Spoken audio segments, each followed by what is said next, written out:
Bismillahirrahmanirrahim. Assalamualaikum warahmatullahi wabarakatuh. Alhamdulillah wassalatu wassalamu ala asyrafil anbiya'i wal mursalin wa ala alihi wa sahbihi ajma'in. Saudara-saudara sekalian, alhamdulillah pada kesempatan pagi ini kita bertemu dan saya tidak akan menganggarkan waktu yang lama, tapi mungkin sekitar setengah jam sudah cukup untuk kita terkait dengan topik yang ingin kita bahas, the spirit of hijrah for better Muslim scientists.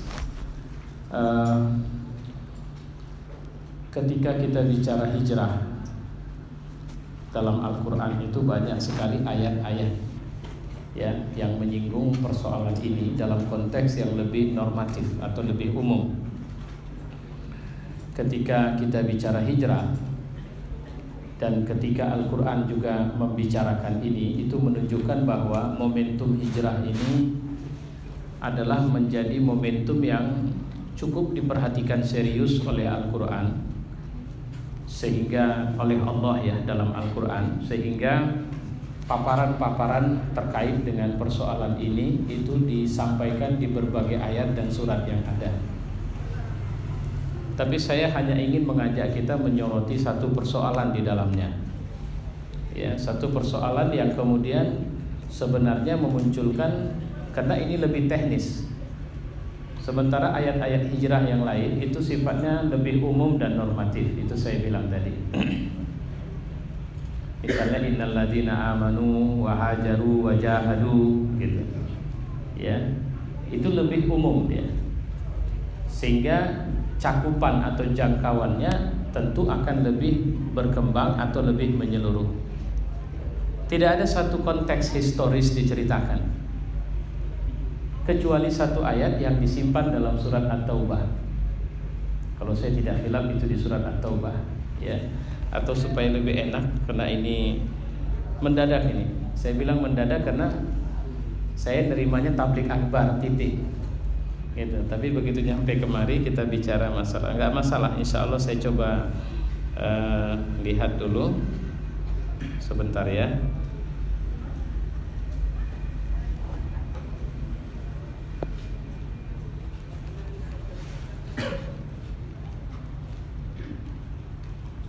At-Taubah, ayat betul At-Taubah di ayat 40.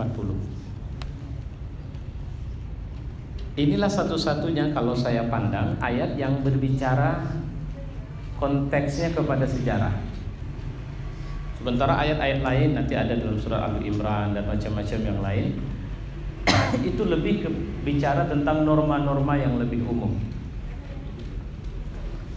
Sehingga ketika dia hanya memesankan satu pesan ini saja dalam konteks sejarahnya, tentu kita bertanya, karena event hijrahnya Nabi dari Mekah menuju Madinah itu butuh waktu seminggu. Walaupun jarak tempuh dan waktu tempuh normal itu sekitar hanya 2 hari saja seharusnya. Tapi dengan alasan-alasan strategis dan taktis, tentu saja dengan target menjaga keamanan, maka sampailah waktu tempuh itu 1 minggu. Bisa muncul pertanyaan, Muhammad itu kan Nabi, pasti Allah kan tolong dia. Lantas kenapa harus bersiasat sampai membutuhkan waktu tambah 4 hari ke lagi?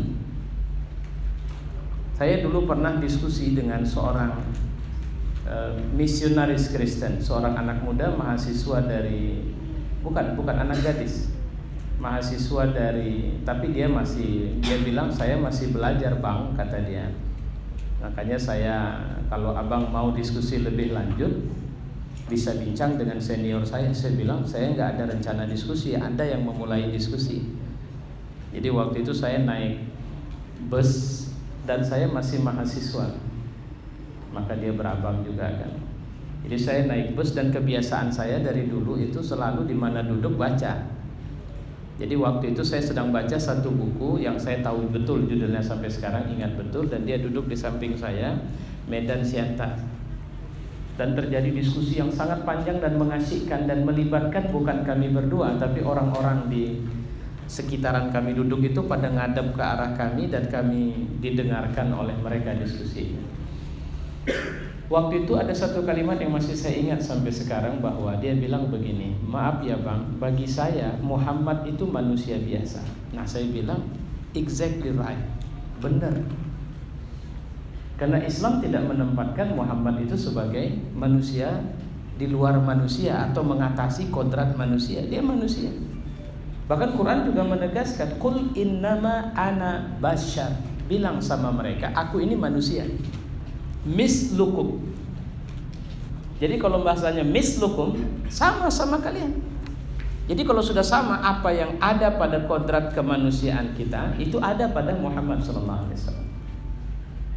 Yuha ilayya. Coba dia lebih, dia dapat wahyu dari Allah. Itu saja.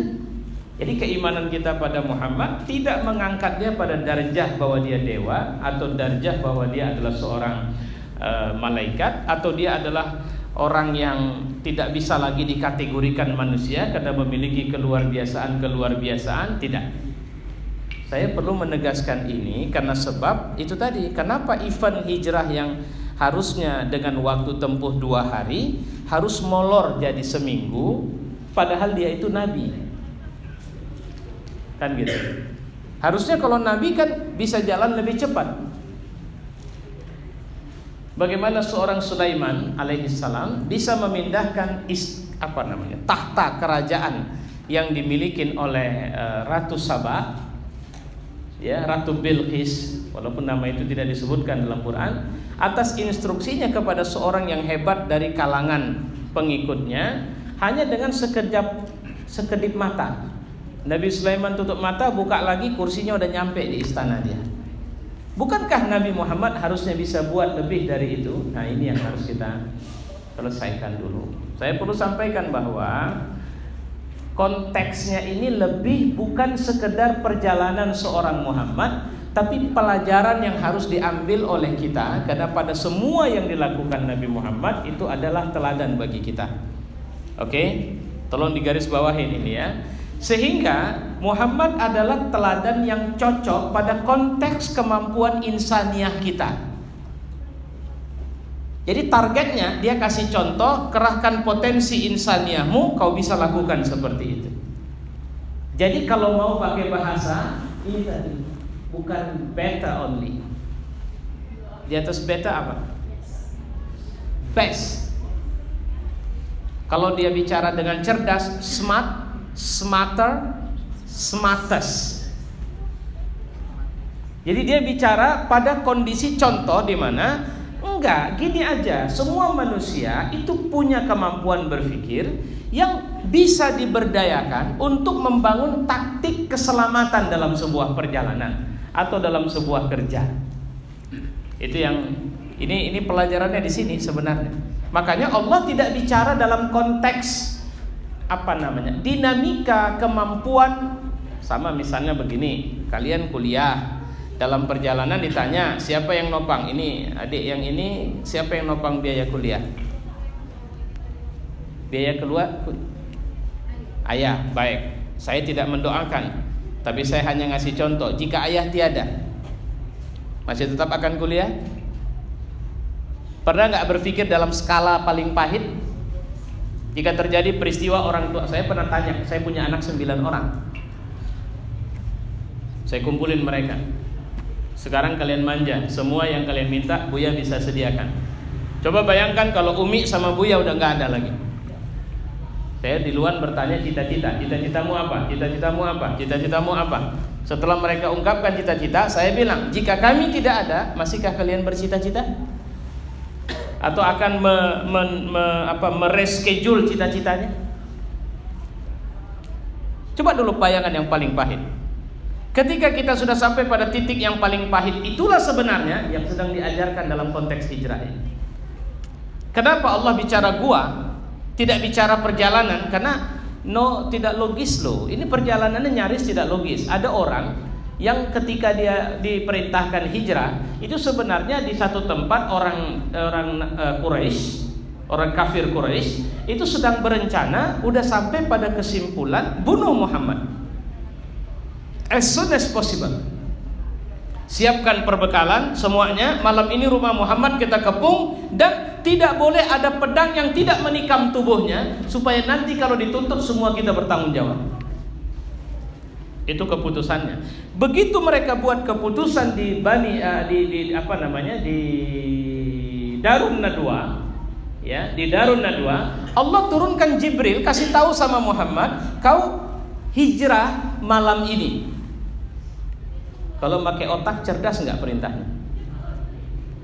Mereka memutuskan malam ini kita bunuh Muhammad supaya kita selesai dengan urusan dia.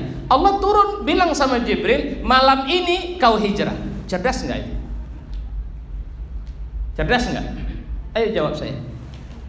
Saya bilang, kita masih bisa tanya, kalau memang Allah tahu, kenapa nggak disuruhnya sore?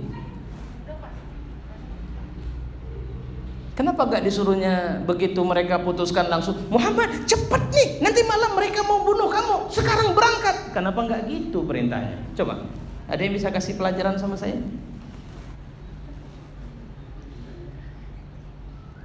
Sebenarnya, bahkan itu perintah pertama. Artinya orang Quraisy begitu siap keputusan siang, pulang ke rumah, siapkan perbekalan, balik lagi malam. Muhammad begitu datang perintah malam ini hijrah, dia jumpain Abu Bakar, siapkan perbekalan, berangkat malam ini. Cuma sebelum berangkat datang perintah kedua. Malam ini kau jangan tidur di tempat tidur yang biasa kau tidur. Artinya perintah hijrah bakal datang di jam tidur. Bisa bayangkan kan? Sementara mereka keputusan membunuh Muhammad itu diputuskan pada saat Muhammad sudah tidur nyenyak di atas tempat tidurnya. Ini kalau kita belajar sejarahnya itu. Begitu dia tidur, dia nyenyak, kita serbu masuk, kita tikam badannya. Tapi perintah dari sisi Allah datang apa? Jam malam ini jangan tidur di atas tempat tidurmu, suruh orang lain gantiin. Maka Nabi pilih Ali bin Abi Thalib, karena memang Ali tinggal di rumahnya. Diperkirakan kalau memang demikian Ali sudah remaja itu. Kenapa harus Ali? Karena postur tinggi Ali bukan tidak mungkin tidak jauh beda dengan Nabi, sehingga bisa diduga kuat bahwa yang tidur adalah Nabi Muhammad. Apa rahasianya? Kenapa Allah seperti sengaja membenturkan strategi yang sudah disiapkan oleh musuh dengan strategi yang sedang dia siapkan? Makar. Wa makaru wa makarallah wallahu khairul makirin. Mereka buat makar, Allah pun buat makar. Kita lihat siapa yang paling bagus makarnya. Allah ikutin mau mereka kayak mana. Mereka mau bunuh malam, oke malam. Mereka mau bunuh pas tidur, oke pas tidur. Tapi apa yang terjadi? Mereka pagar betis rumah Muhammad SAW. Apa yang terjadi? Muhammad bisa lolos. Bagaimana cara berpikirnya? Enggak usah, ini kerja Tuhan. Nah, kalau pakai bahasa kita, enggak usah pikirin. Pokoknya kau pikirkan caramu untuk selamat, lanjutnya nanti aku yang ngurusin.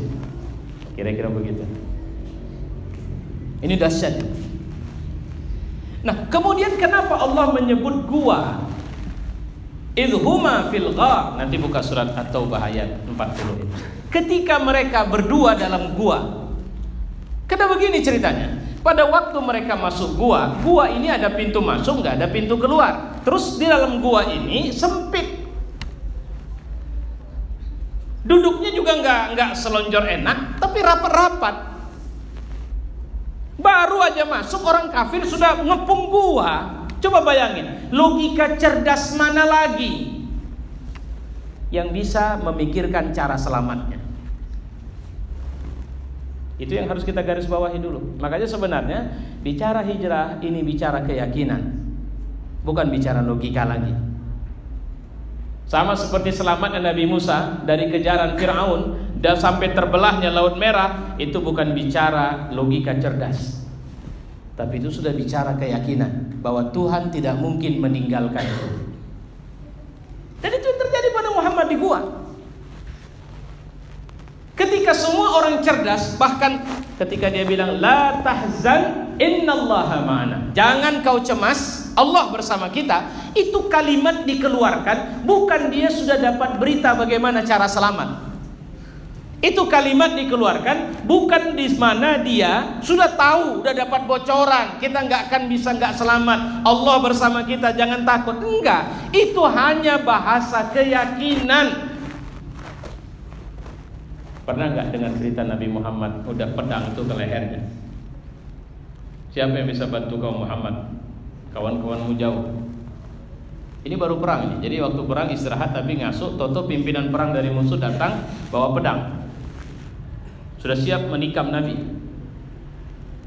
Siapa yang akan bantu kau dalam kondisi seperti ini? Apa jawab Nabi? Allah.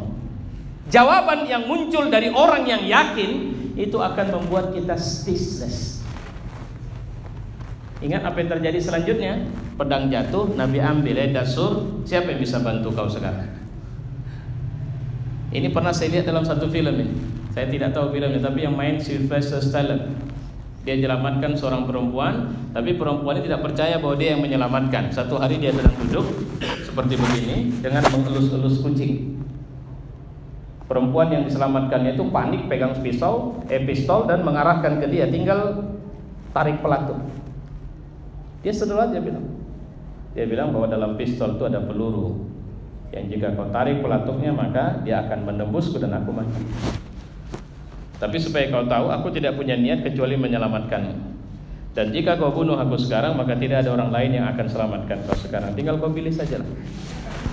Apa yang terjadi kemudian? Perempuan ini pegang senjata, akhirnya gemetar dan jatuh. Itu yang saya bilang, itu namanya sugesti melalui kata-kata. Sugesti hanya bisa berlangsung dengan orang yang yakin atau sihir. Sihir ada itu. Tengok orang senyum-senyum, apa kabar? Dari mana? Kok nggak pernah nampak selama ini? Kan bingung kita di pinggir jalan ada orang seramah itu tiba-tiba. Itu namanya sugesti. Karena kalau pikiran kita rusak, kita akan diajak, dulu ngobrol dulu kita sini. Mau kemana lagi? Udahlah duduk aja dulu sini. Udah duduk, aku sedang susah pula ini. Bisa nggak kau pinjamin aku ini dulu? Nah, itu akan tersugesti. Itu namanya sugesti. Ya. Tapi sugesti yang datang dari keyakinan itu akan memberi kekuatan. Nah, apa yang terjadi pada waktu itu adalah di luar sana orang kafir akhirnya tidak berani masuk ke dalam gua. Kenapa? Karena mereka berpikir, sementara di dalam bukan lagi berpikir tapi meyakini.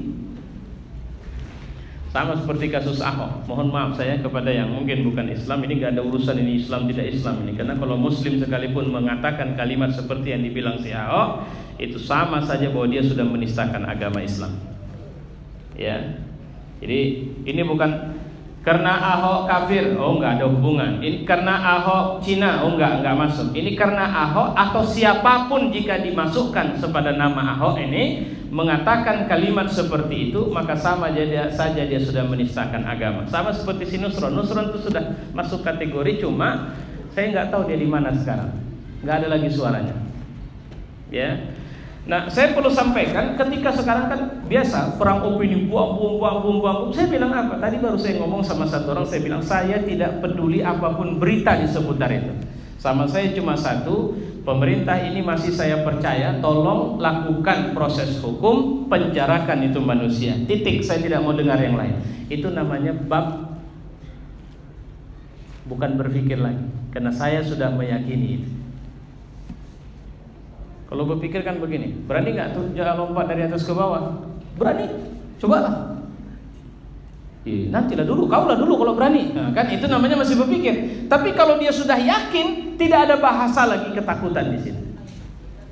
Nah, jadi apa yang terjadi setelah Nabi mengatakan la tahzan? Di luar yang terjadi adalah orang kafir berpikir, jangan masuk dulu, belum tentu kalian di dalam jumpa Muhammad, bisa jadi ular di dalam. Kenapa? Mereka pakai logika, ada sarang laba-laba yang menutupin. Dan semua sepakat bahwa sarang laba-laba itu bukan sarang baru, tapi sarang yang sudah sangat tua umurnya. Dan apa susahnya bagi Allah untuk membuat seperti itu? Karena Quran juga menceritakan bagaimana ada orang yang tidur lebih 300 tahun tapi masih bisa bangun lagi. Quran bicara bagaimana seorang Ibrahim dibakar tidak terbakar. Quran bicara bagaimana seorang Musa melewati lautan tapi tidak menggunakan kapal karena lautan itu membelah menjadi daratan. Apa susahnya bagi Allah untuk membuat seekor laba-laba, membuat sarang dengan kualitas ratusan tahun umurnya? Maka hati-hati jika Anda menggunakan otak saja untuk memahamkan sesuatu, maka Anda bisa sering gagal seperti Hawkins. Hawkins bilang bahwa there is no God, tidak ada Tuhan. Kenapa? Karena dia sangat meyakini kecerdasan otaknya. Pada saat yang sama dia juga lucu. Dia bilang tidak ada Tuhan, sementara bangkit dari duduk saja dia nggak sanggup. Pada saat yang sama dia menunjukkan ketidakberdayaannya di saat dia menonsenskan Tuhan dalam hidupnya. Hati-hati kalau kita cuma membiarkan pada otak. Cuma jangan hal-hal yang otak masih boleh kerja kita nggak mau, kita yakin. Contoh, lagi sedang ceramah saya, mati lampu. Terus kita semua berdoa, ya Tuhan kami sedang melakukan syiar Islam, ya Allah. Ikatan Mahasiswa Fisika tengah melakukan tabligh akbar. Ini untuk mensyiarkan agamamu, ya Allah. Kami minta kepadamu, tolonglah hidupkan lampu kami. Pertanyaan saya, itu doa orang pintar atau doa orang tolol? Kayaknya Tuhan pun tidak mau mendengar doa itu. Masa kelewat banget, disuruhnya Tuhan turun dari langit cuma untuk ngidupin lampu di ruangan ini? Allah bukan petugas PLN. Itu yang harus digarisbawahi. Kalau mati lampu apa yang harus dilakukan? Otak kan masih bisa kerja kan? Jadi agama ini ketika otakmu sudah tidak bekerja lagi, saat itulah kau harus pasrah pada Tuhan. Sebenarnya begitu. Sudah paham? Dan ini kekuatan. Sama kayak kuliah. Kita belajar, datang ujian. Ujian itu kalau sudah ngapal baru boleh pakai doa. Ini enggak ngapal, doanya banyak. Ya Tuhan, kalau bisa di depan kertas soal itu muncul jawabannya tiba-tiba. Karena aku itu impossible. Jadi jangan bicara miracle di wilayah yang otak masih kerja. Masih kerja nggak otak ketika si Dimas itu naruhkan tangannya ke belakang terus lempar duit? Masih kerja nggak otak? Masih kan? Kita masih bisa bilang, kayaknya di belakang itu ada kantongan, kayaknya di belakang itu sudah ada duitnya. Nah, kayaknya itu baru tenang kalau dibuktikan. Kalau kita pergi ke belakang, rupanya orang ke belakang nggak dia kasih. Jangan. Kenapa? Karena dia ngambil dari kantongannya, duitnya memang sudah ada. Bisa paham? Kecuali kita datang, kita lihat, sama kayak ada orang yang duduk seperti begini. Ingat nggak di Facebook banyak ya, yang ditengok kakinya nggak ada. Dia seperti terbang di atas awan. Begitu dicek, rupanya dia sudah punya sistem. Jadi kursinya itu sudah besi dia di sini sampai kemari, terus membuat tempat posisi duduk di bokongnya itu sehingga dia duduk dengan tenang. Atau seperti pengemis yang di pinggir jalan. Ya, saya banyak kali yang senyum-senyum sendiri. Kenapa? Kurang cerdas dia ngemis.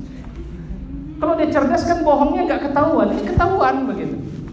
Sehingga lipatkan kaki kemana-mana, terkesan dia terkesan dia lumpuh atau tidak punya kaki dan sebagainya. Setelah dibentakkan, bisa lari rupanya. Disuruh buka sekian lapis. Nah, itu menunjukkan bahwa ketika otak masih bisa bertanya, itu tandanya wilayah kerja otak. Tapi kalau sudah bertanya, nah ini mohon maaf dalam konsep teologi Islam, di mana Tuhan itu nggak kejawab. Makanya teori logika akidah bila kaifah, nggak usah, itu nggak perlu ditanya. Karena prestasi tertinggi orang, sama seperti Kristen, bicara Tuhan Bapa, di mana Tuhan Bapa? Di surga. Surga di mana? Dekat padang bulan, atau dekat beras lagi, atau dekat kawan jahe? Otak manusia tidak bisa menerjemahkan di mana, tapi dia meyakini itu, kira-kira begitu. Nah, ini jangan dibahas. Posisi surga ada pada koordinat sekian, nggak dapat itu. Maka orang yang terbaik belajar tentang di mana surga hari ini, itu dapat ijazah gila. Insya Allah dia bisa senyum sendiri, tertawa sendiri. Kenapa? Karena itu bukan wilayah kerja otak. Jadi apa pelajaran dari sini? Gunakan kemampuan berpikirmu selama itu masih kerja berpikir. Dan jika sudah tidak lagi, yakini bahwa Tuhanmu bisa melakukan apa yang tidak bisa kau pikirkan itu. Paham sudah? Kalau sudah paham, alhamdulillah, tugas saya pun sudah selesai. Saya mohon maaf. Enggak, memang harus begitu. Kalau ada pertanyaan silakan bertanya. Wassalamualaikum warahmatullahi wabarakatuh.